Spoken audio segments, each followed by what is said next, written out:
Salam sejahtera murid-murid. Apa khabar semua? Ibu harap kamu semua telah bersedia untuk belajar pelajaran Bahasa Melayu tahun 2 dengan tajuk pelajaran hari ini ialah kolam ikan dan hasilnya.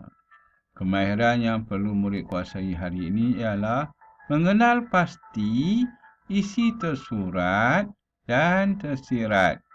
Hari ini kita akan menggunakan buku teks Bahasa Melayu tahun 2, jilid 2, muka surat 50 dan juga buku aktiviti jilid 2, muka surat 54 dan 55. Ikuti pelajaran cikgu seterusnya. Ini ialah ikan tilapia merah. Ikan tilapia ini sekarang adalah ikan yang diternak di dalam kolam. Tidak perlu lagi memancing di sungai-sungai yang terpencil. Dan ikan tilapia ini sangat enak dimasak. Cili padi. Masak lemak cili padi. Ataupun dibakar. Dicicah dengan kicap. Ataupun dibuat asam pedas. Jadi, memandangkan ianya enak dan sedap dimakan, maka ikan tilapia ini mendapat permintaan yang tinggi di pasaran. Ikan tilapia ini ialah ikan jenis ikan air tawar. Okey, ikuti pelajaran cikgu seterusnya. Ini adalah buku teks muka surat 50. Jadi dalam buku teks muka surat 50 ini terdapat petikan dan juga jadual. Jadi kamu kena melengkapkan jadual ini. Jadi kamu fotostat lah petikan ini termasuk dengan jadual ini. Jadi cikgu dah memperbesarkan jadual ini supaya kamu dapat melihat dengan jelas apa yang perlu diisi dalam ruangan-ruangan ini. Jadi ini cikgu nak terangkan kamu.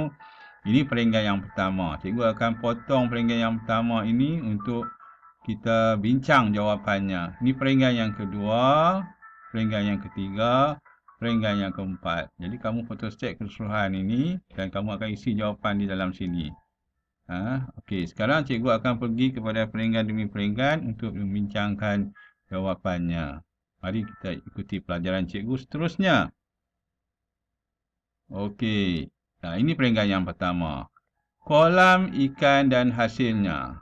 Aidil dan bapaknya berhasrat untuk menternak ikan tilapia di dalam sangkar di sebatang sungai. Mereka mencari kawasan sungai yang agak dalam, airnya bersih dan sentiasa mengalir. Jadi, apakah tujuan?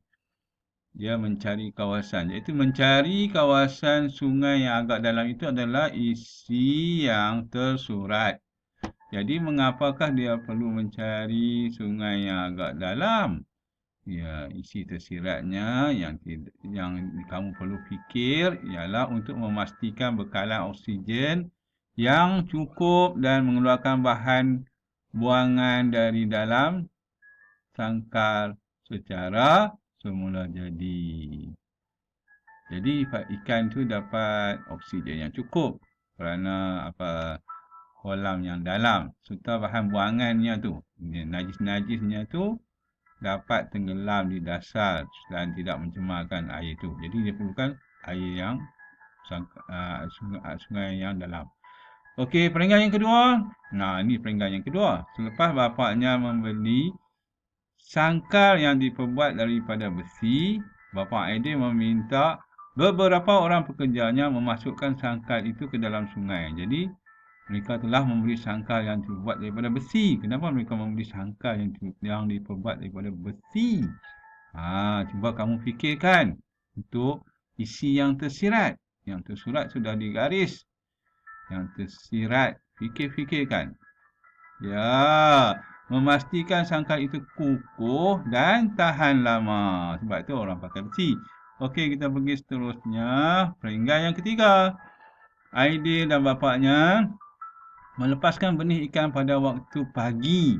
Kenapa mereka melepaskan ikan pada waktu pagi? Mereka melepaskan sebanyak 500 benih ikan tilapia ke dalam sangkar. Jadi kenapa mereka perlu melepaskan ikan pada waktu pagi. Jadi kita masukkan dulu isi yang tersurat. Kemudian kenapa kita fikir-fikirkan? Kenapa dimasukkan benih ikan ataupun anak-anak ikan pada waktu pagi? Cuaca sejuk dan anak ikan tidak panas. Sebab tu kita kena masukkan pada waktu pagi anak-anak ikan tu ke dalam sungai untuk diternak. Jadi peringkat yang keempat. Pada setiap hari, Aidil membantu bapaknya memberikan ternakan ikannya makan pellet. Ini pellet yang cikgu dah persembahkan gambar di bawah ni. Pellet ikan. Campuran bahan-bahan makanan ikan. Dan makanan lain yang telah diproses. Selepas beberapa bulan, ikan-ikan itu boleh dipasar. Ikan-ikan itu dijual kepada peraih. Okey. Jadi isi yang tersurat memberikan ternakan ikannya makan pellet dan makanan lain yang telah diproses. Masukkan sini. Memberikan ikan makan pellet dan makanan lain yang telah diproses. Jadi apakah tujuan kita memberi makanan ikan yang begitu istimewa kepada ikan-ikan ini? Cuba kamu fikirkan untuk isi yang tersirat. Yang tersirat tidak ada dalam petikan, tapi difikir-fikirkan. Agak-agaknya apa dia? Ya, ikan tilapia cepat membesar. Sebab tu kita memberi makanan yang istimewa. Okey. Ini dah jadual yang perlu diisi tu. Cikgu perbesarkan lagi. Jadi kamu masukkan jawapan tu. Masukkan yang garis-garis semua dah masukkan. Masukkan iaitu yang pertama memastikan sangkar itu kukuh. Membeli sangkar yang terbuat daripada besi untuk apa? Memastikan sangkar itu kukuh dan tahan lama. Dengan yang ketiga, melepaskan benih ikan pada waktu pagi. Cuaca sejuk dan anak ikan tidak panas. Dengan yang keempat, memberikan ikan makan pellet dan makanan lain yang telah diproses. Tujuannya, maksud tersirat ialah ikan tilapia cepat membesar. Begitulah dia untuk buku teks. Sekarang kita menggunakan buku aktiviti muka surat 54 dan 55. Tajuknya ialah pekasam. Ikan juga. Ia sejenis ikan yang telah diperap dengan menggunakan garam dan juga beras. Jadi kemahiran yang perlu kamu belajar hari ini ialah padankan dan tuliskan maklumat dengan betulnya. Padankan. Okey, ini adalah gambar muka surat 54 dan 55 buku aktiviti. Pekasam dan sebelah sini ialah isi yang telah tersurat dan yang tersirat yang perlu dipadankan. Okey, berdasarkan gambar juga penceritaan dia. Okey, mari kita mulakan. Muka surat 55. Ini gambar orang menjala ikan. Apa tujuan kita menjala ikan? Yang tersurat ialah menjala ikan untuk mendapat banyak ikan. Sebab tu orang menjala supaya dapat banyak ikan. Kemudian apa isi yang tersurat? Yang tersurat memasang pukat. Jadi mereka perlu memasang pukat. Itu tujuan orang memasang pukat. Sebab untuk mendapat banyak ikan yang tersirat, yang tersurat ialah memasang pukat. Inilah memasang pukat, aktiviti memasang pukat. Okey, seterusnya ikan bersih. Dari mana datang ikan bersih? Dah habis kita pangkahkan. Ikan bersih mencuci dan membersihkan perut ikan. Dah habis. Kemudian ikan menjadi masin. Dari mana datangnya ikan menjadi masin? Sudah tentu melalui aktiviti gaul ikan dengan garam dan perap bersama dengan ikan di dalam tong. Perlu digaul dengan garam supaya dia dapat menjadi masin. Okey, dah habis jawapan tu kita ambil. Kita potong saja. Okey. Terusnya kita pergi kepada yang terakhir. Iaitu boleh dimakan dan mendapatkan duit. Jadi goreng ikan dan menjual ikan pekasam. Jika kamu goreng ikan tu, kamu kan dapat dimakan. Ataupun ikan pekasam ni kamu yang buat terlalu banyak, lebihan tu kamu jual. Dapat duit.